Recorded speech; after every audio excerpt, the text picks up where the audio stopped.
নমস্কার, আমি জ্যোতির্ময়ী হিমাঙ্গিনী। আজকে আমি বলবো মীন রাশির জাতক জাতিকারা নিজেদের সৌভাগ্য কিভাবে বৃদ্ধি করবেন।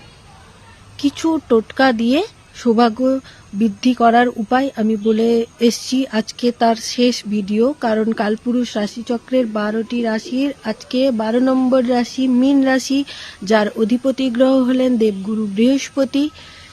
তাহলে এটা আপনারা আশা করি বুঝে গেছেন, দেবগুরু বৃহস্পতি, অধিপতি গ্রহ বৃহস্পতি, তার মানে বৃহস্পতিবার দিনটা অবশ্যই মেনটেন করে চলতে হবে, নিরামিষ খেতে হবে। এবং বৃহস্পতিবার দিন আপনার গৃহমন্দিরে যে দেবী বা দেবতা আছেন, হলুদ রঙের প্রসাদ তৈরি করে ঠাকুরকে ভোগ চড়ান এবং নিজেও সেই প্রসাদ গ্রহণ করুন। ঠিক আছে, বাসন্তী পোলাও যেরকম হয় সেটা হলুদ কালার বা হলুদ মিষ্টি, এগুলো ঠাকুরকে ভোগ হিসেবে নিবেদন করুন। এবং বৃহস্পতিবার দিন অসুস্থ গাছকে স্পর্শ না করে অসুস্থ গাছে জল দিন। হ্যাঁ, এবং কলা গাছেও জল দেবেন।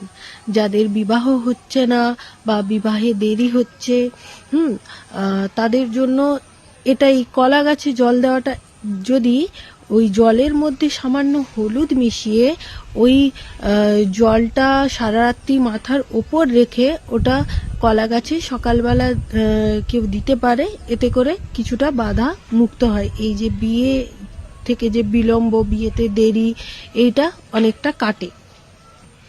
এবং যারা আর্থিক চাপ নিয়ে যে দুশ্চিন্তায় ভুগছেন, তারা যারা পড়াশোনা করছে, সেই রকম পড়ুয়া বাচ্চা বা ব্রাহ্মণদের কিছু খাওয়ান, আপনার সামর্থ্য মতো কিছু দক্ষিণা দিন।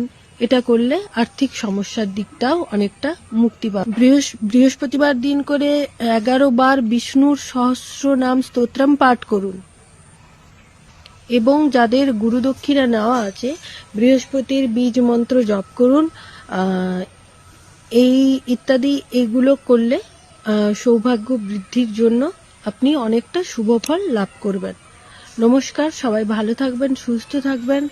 এবং আমি যে 12টি রাশি নিয়ে সৌভাগ্য বৃদ্ধির টোটকাগুলি বললাম, ওইগুলো আপনারা করে দেখুন, নিশ্চয়ই খুব ভালো ফল পাবেন। এবং আপনারা যারা আমার এই দেওয়া টোটকাগুলো মেনটেন করছেন বা রেগুলার যারা করছেন, তারা কিভাবে কতটা ফল পাচ্ছেন আমাকে অবশ্যই জানাবেন। কিন্তু হ্যাঁ, কেউ একদিন বা এক সপ্তাহ, এক মাস করলাম যে আমি বিশাল কিছু ফল পেয়ে যাব, এটা কিন্তু কোনোদিন সম্ভব না। আপনাকে রেগুলার জিনিসটা মেনটেন করে যেতে হবে এবং মন থেকে। যে কোনো জিনিস আপনি যদি মনে করেন যে আমি এটা থেকে এটা পাবো, এটা পাবো, হ্যাঁ, প্রত্যেকটা মানুষ আশা করে, আশা ছাড়া কোনো কিছু হয় না, এটাও ঠিক।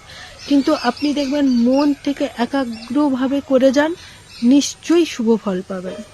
সবাই ভালো থাকবেন, সুস্থ থাকবেন। জয় মহাকাল, জয় শ্রী শ্রী কাল ভৈরব। আদেশ আদেশ।